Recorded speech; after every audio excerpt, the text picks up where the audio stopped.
Whose responsibility is it to check pockets before clothes go into a wash? If questions like this have crossed your mind, then you're in good company. Today we'll be taking a closer look at some of the daily habits and social conventions that make up the monotony of life. Let's wipe our shoes on a small piece of carpet before entering a house with a much larger piece of carpet.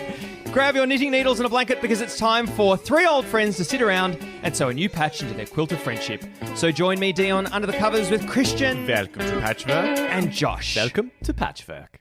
Now, before we get started, I just wanted to pick up you, Dion, on something you did the other night. Yeah. I was over at your place and you very graciously offered to cook me some chips and nuggies in the oven. It was wonderful. I enjoyed them a lot. Chips and nuggies. Chips and nuggies. I thought he was a prime. It was perfect for Josh. He's under 12. It's great. Jesus. Would you like the kids' meal?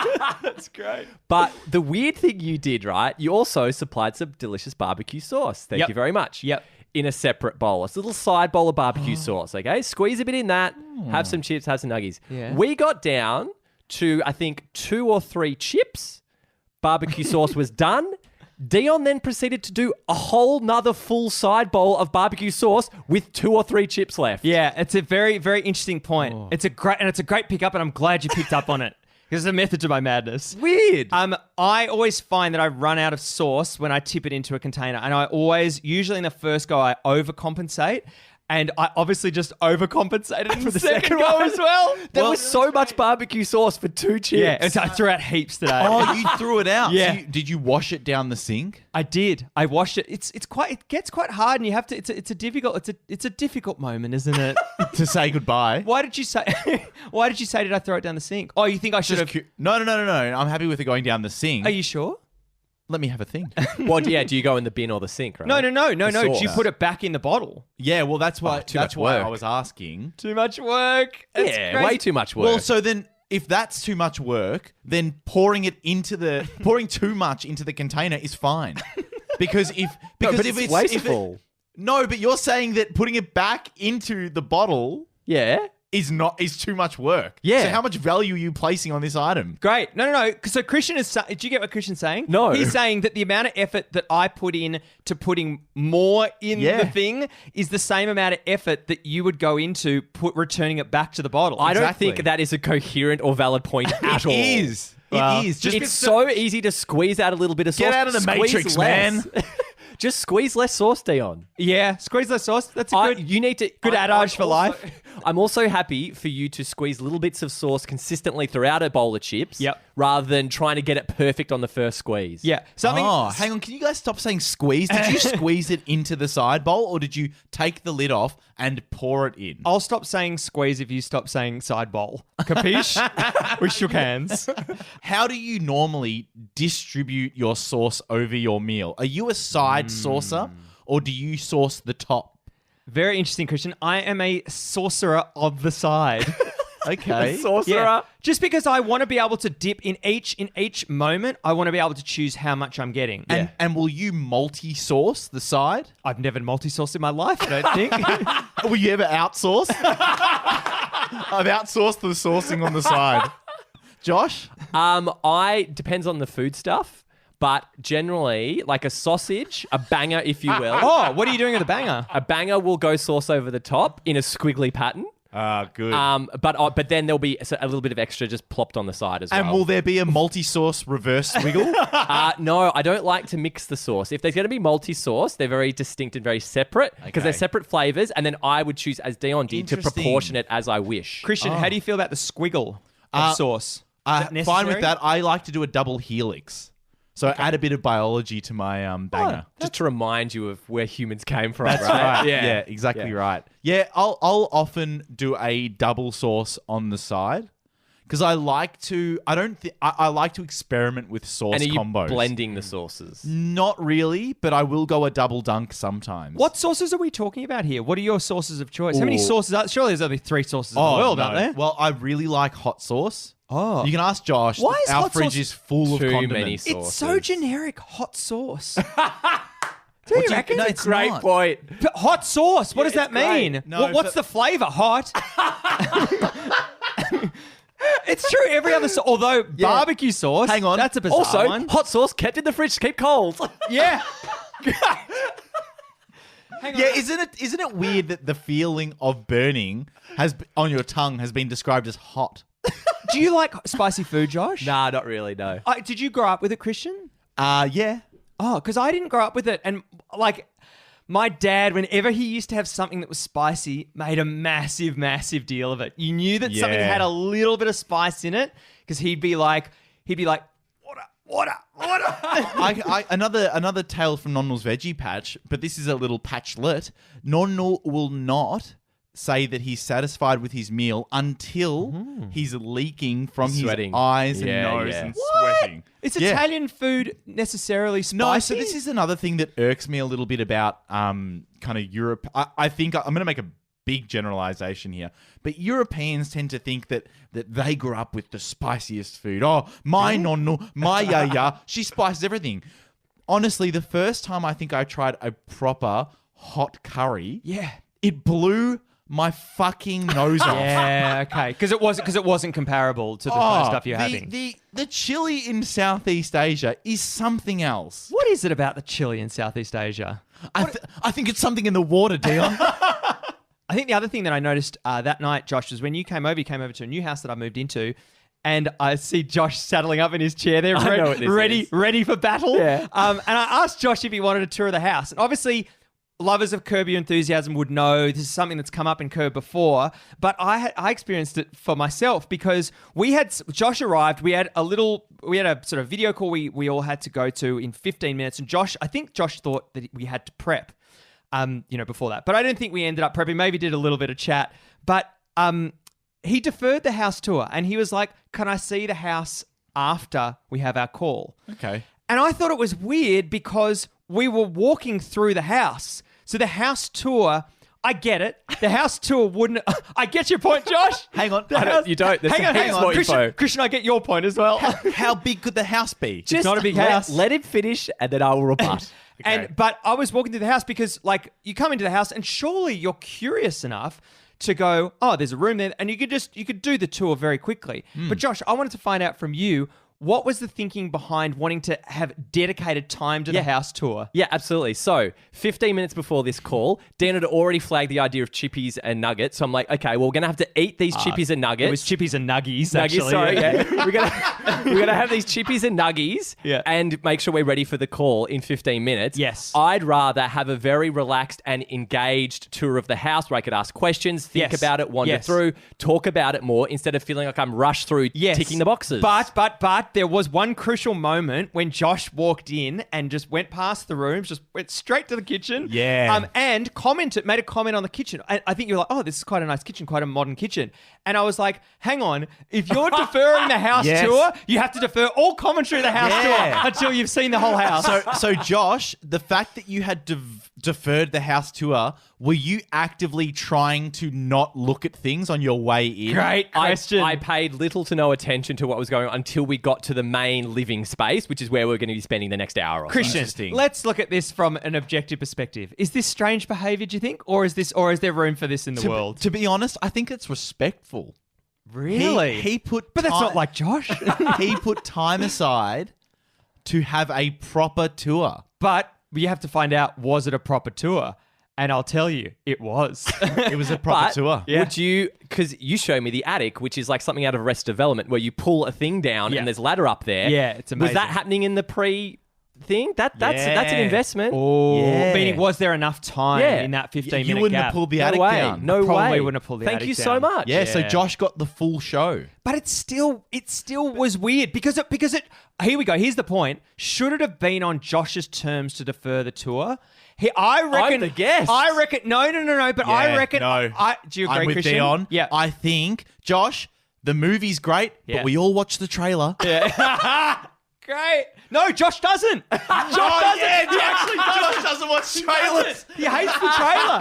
He hates. So that's a feature. Josh will never watch a trailer. Well, I wanted it all to be a fresh surprise, clean, there you go in go. knowing nothing. Every room was a surprise. But I think it was wasn't it up to Josh to go, hey, I'm happy to do the tour now. I feel it'll be a bit rushed. Whereas he just went, no, let's do it after. It's up to me to make that decision. I'm the tour guide. I'd rather do it I've got after. the red flag. Yeah, he did have a little flag pointing at everything. And I said, I'd rather do it afterwards than we can do it properly. Because I could feel, we started to go into the bedroom and I was like, there's going to be a lot of questions. Yeah. I don't want to do this now. It is weird. Like it's so weird. What do you point out on that tour? Yeah. The placement of the PowerPoints. Yeah, like, great. what are you doing? Like the floor undulating in areas. Like what else? There's nothing really. Things you're going to change, right? Things you're going to change. Oh, we're going to move that. That's going to be moved. But also, we're going to change that. But you have to assess, does the person truly care? Yeah, they don't. They don't. They do didn't. Most people don't. And now it's time for Oh Wow of the Week. Oh, wow. Oh, wow. Oh wow. If you have the feeling you've experienced an event before in real life, it's called deja vu.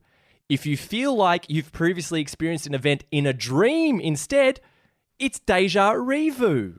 Oh, wow. Oh, wow. Oh wow. Wow. Every now and then, you guys send us stuff in on our social media, on our Facebook, on our Instagram, on our Twitter. One of our listeners, Justin Baum, sent into us a great question we're going to chat about now. He was posing the question, when someone's doing the clothes washing, whose responsibility is it to check the pockets for tissues? Is it the person who's putting it into the dirty wash bin, or is it the person who's putting it from the dirty wash bin into the machine? Ooh. Dion, what do you reckon? I mean, my initial... First of all, wonderful suggestion. Wonderful something to chat suggestion. about. Thank you, Justin. It's one of the best. And I don't think we've done enough content in the laundry before. No. We've done a lot in the kitchen. A lot in the kitchen, a lot in the bathroom. We're working Heaps our way. at cafes. None in the attic, actually. Hopefully that'll open up. great. I mean, that's why I moved into a new house. But I think that there's obviously... I would think there's some kind of joint liability, right? There's a liability to the person when they're putting their clothes in the bin, but there has to be that check and balance. If it is a joint load as well, there has to be that check and balance that happens at the door. And what are you generally doing? I am generally just shoving my hands into all the pockets. And Before they go in the dirty wash? I leave it. So if I have to leave it because I do not remember to do that. Yeah. I take out shitloads of tissues when I'm doing the wash. See, so number one, I just want to preface this and say, I do not put tissues in my pocket. But you don't use tissues, do you? At all. Yeah. No, I don't use tissues. So I'm not super familiar with this checking pockets before putting in the wash. What about like a ticket stub or something like that? Yeah, it's got to be on the person, the wearer of the pants, let's say. Because surely in the action of filling the washing machine, it's just like stuffing a turkey, right? There's no in each item, pocket this, pocket that. Just shove it in. You're just shoving it in. That is a 15-second. Really? Yeah. Have you ever been undone by not checking properly? Has there ever been a stray tissue? No, because I really don't ever use tissues. And I have 3 things in my pockets. I have keys, phone, and wallet. God, that's amazing, isn't it? But what Such about, insight. But what about wash instructions on some clothes? They're all the same. You don't even bother. You don't even think about it. Nope, I do not even look at wash instructions. So it's taken me this long, but I feel like I'm finally, 30 odd years old. I finally got it under control that I will quite specifically make sure I check the pockets before it goes in the dirty wash. Yeah. But there has been definitely, still to this day, I also don't trust myself. So I do both. I pre-check before I put it into the dirty wash, and then when I'm down there, I'm like, just check it again. Because there's very few pairs of pants. It's maybe once or twice a load, if that. How bad is it? I know that it's bad. I know when it comes out and that tissue has exploded everywhere, it's not great. But you put those items of clothing on, the tissue, it comes off with everyday wear. This is someone who hasn't had this experience, Josh. That's Christian's not really right about this. It's as bad as dropping an egg on tiles. It is impossible to clean up. Absolutely impossible. Dion's got some bread out to depeel it. So what am I doing? I don't know what I'm doing. They go everywhere. It's a shocking experience. It's almost a reason not to use tissues in the first place. Used to happen heaps when I was a kid in our household. Really? To the point where now as an adult, I'm thinking like, Mum and Dad, your kids are idiots. You'll have to always check the pockets. Instead of getting angry that every second wash, who left a tissue in their pocket? Definitely one of your dumb kids. Yes. Yeah, but honestly, surely if you've got children, check their pockets. There could be a fucking banana in there.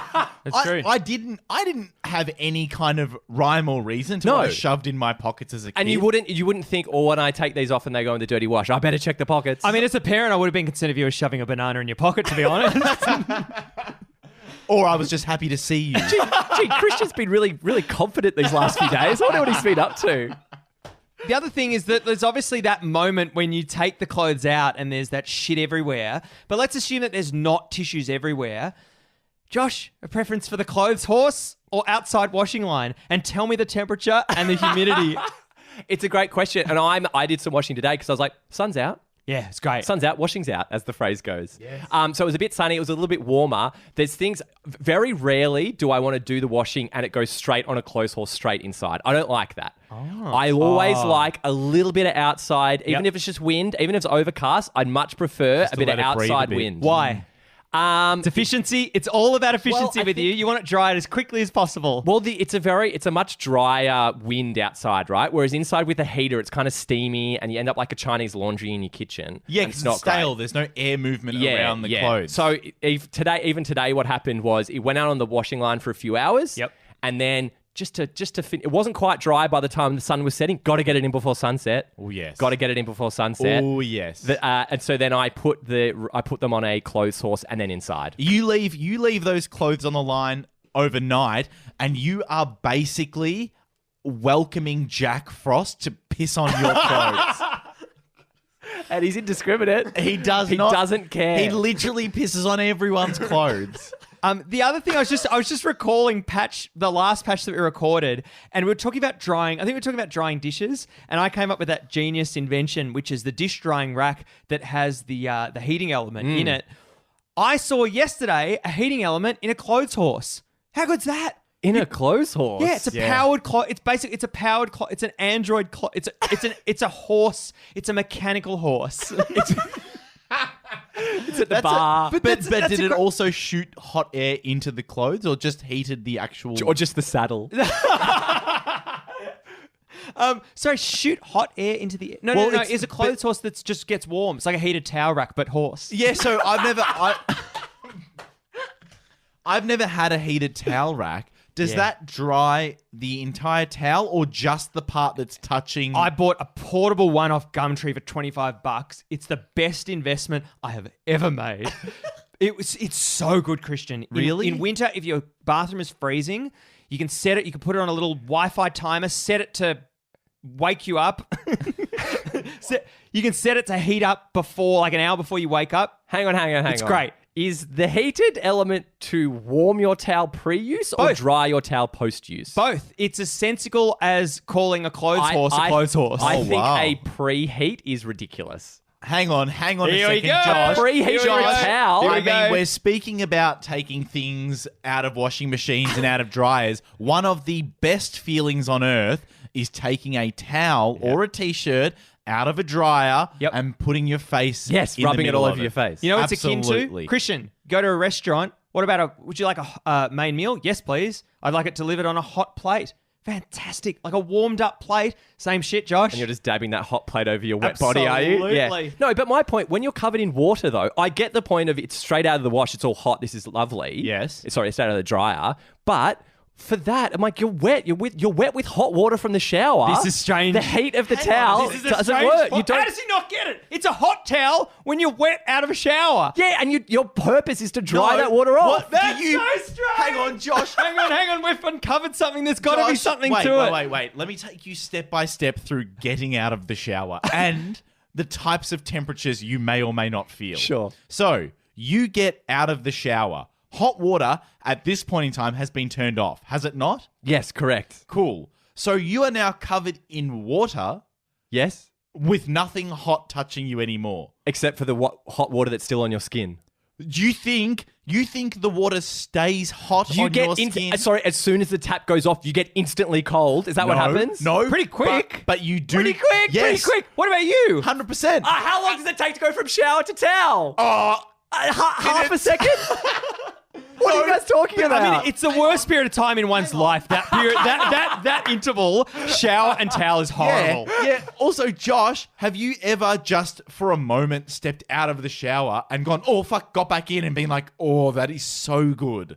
Answer that question. Yeah. Like if you've forgotten the soap or something, you need to open a new one, right? That's exactly what Dion's saying. You turn the tap off and you go, getting a bit colder. Hot towel. This is unbelievable. How quickly are you reaching for the towel after you get out of the shower? So it's probably a grand total of taps off, pull curtain away, step onto mat, one half step, grab the towel. Christian, I'll tell you what. You tell Matt to stop watching you in the shower. It's a good joke. It's a good joke. You said step onto Matt. Just quick question. Do you not do a quick... I do a rinse with both hands just to get the excess water off. Yeah. Did you do that? Only We've talked about that. What? Yeah, we've talked about that. Have Really? we? Yeah. I feel like It's not something we talk about, is it? I feel like that's been a really recent development for me. Is I turn the taps off and then I give my like a window cleaner. Squeegee, yeah. A Give us squeegee. a hand squeegee. Yeah, hand squeegee over the Like body. a sex move. The hand squeegee. But I'm surprised that you both are into a hot towel after the shower. I didn't realize that was a thing. No, I haven't had the luxury of hot towel post shower, but I'm looking forward to it. Heater on in the bathroom, Josh, while you're having a shower, or just keep it cold? Room temperature. What? Our bathroom's terribly cold because we leave the window open all the time, and that's my normal. It's the new normal. If you had the choice, would you like a heater in the bathroom when you go into the shower? I think I've had it. What, Christian? You have to. It should be an easy yes, right? Yeah. Should be. Yeah. No, but I think you like the suffering. It hardens me up a bit. No, because you go in Josh's mind. I think this is about efficiency again, Dion. If I'm cold when I've got out of the shower, I'll want to dry myself quicker and get changed faster. I mean, this is coming from the person in winter who has his door open and a small heater on his feet, but you love that comfort element. yeah. right? Well, I'm happy to be warm all the time Wait, so what are the... and naked. Naked and warm. Yeah. That's a great combination, isn't it? Yeah. Absolutely. great As opposed to reality. naked, wet, and cold. Yeah, great reality show there. Naked and warm. No one is happily running through the streets wet and naked and cold. All right. They're always running to get somewhere. All right. Sorry, Dion. Just to close things off, Josh, are you saying that if I gave you a heated towel rack, that you wouldn't use it? You'd put it in the shower, you'd put it in the bathroom, but it wouldn't be plugged in. I would plug it in, but I would only be used to dry the towel afterwards. Do you think that's good use for it? Yeah, that to me is the use of it because my towel remains clumped up and doesn't dry all the time in winter. Oh, doesn't it stink? What? Doesn't it stink? I hang it on a hook on the back of the door. No. What is this reaction? Put it on it. Hang on. Clumped up. It's hanging on a hook, so it's not open and spread. Why don't you open and spread it? On what? I don't have a heated towel rack. No, but you could do it over the door. That's what the hook's attached to. No. Mine. Just hanging over a door frame. There's no airflow underneath it. But there's no airflow with yours because you got a big clump of pile of shit. Whatever it's... All right, so I think we can all agree before you put your clothes into the wash.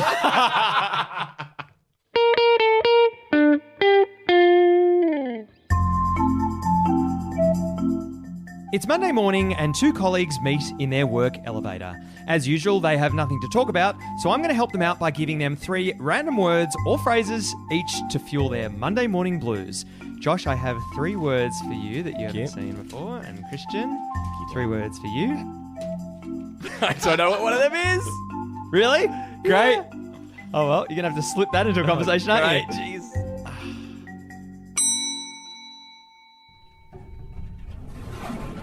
Morning. Good morning. How are you? Good, mate. How are you? How was your weekend?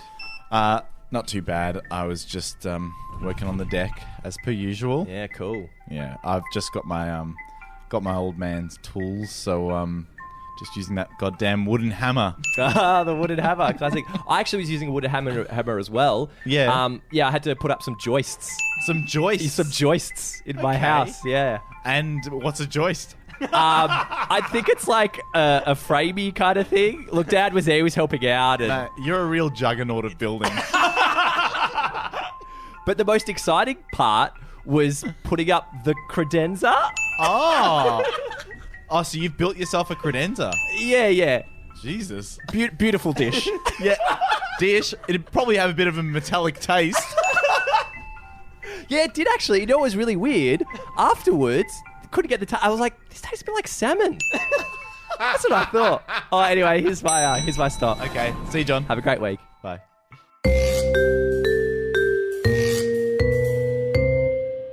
Really, really good. You know what's really, really good? Really, really good. You know what's really, really good? So I don't know about you guys, but we love hearing your really goods. And what we want you to do is write your really goods every second Friday. Really Good Friday. Write them down, type them in, put them on social media, win prize. Pain in abdomen. Do you know what Brandon Rude thinks is really good? When you haven't used your Mikey in a year and there's still a few dollars left on it. Oh, really good. Really good. You know what Dem Rose 814 thinks is really good? When you tell your dog to stop barking and they do. Oh, Really good. And you know what Jackie Williams thinks is really good? When the new music, show, or movie you've been waiting for actually lives up to your expectations. Yes, really good.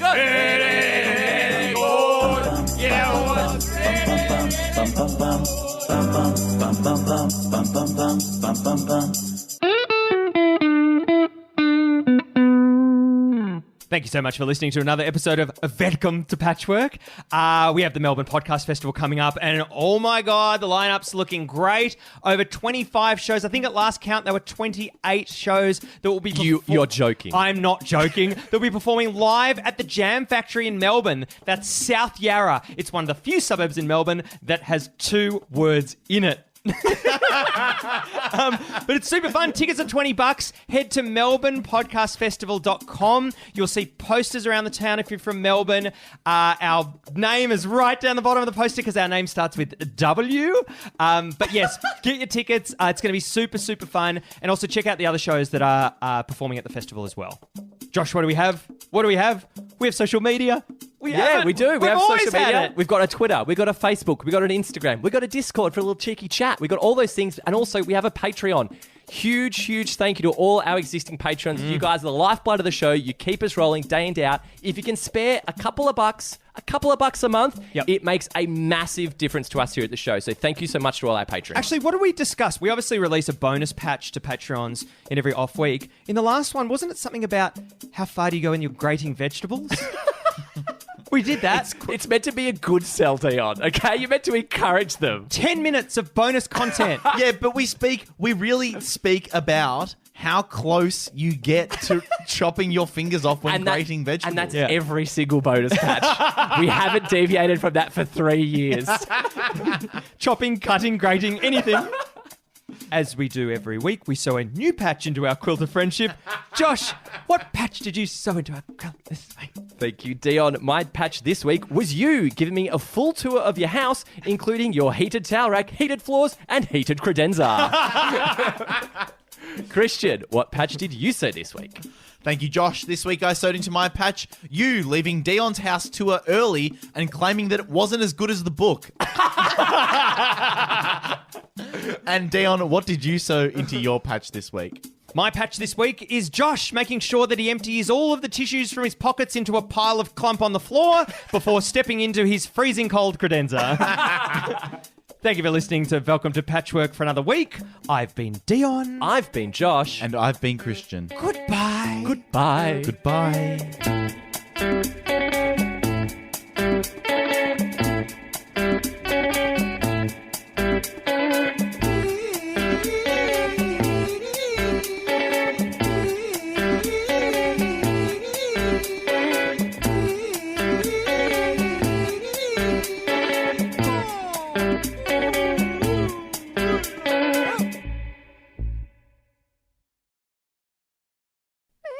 Who's leading this one? Jonathan.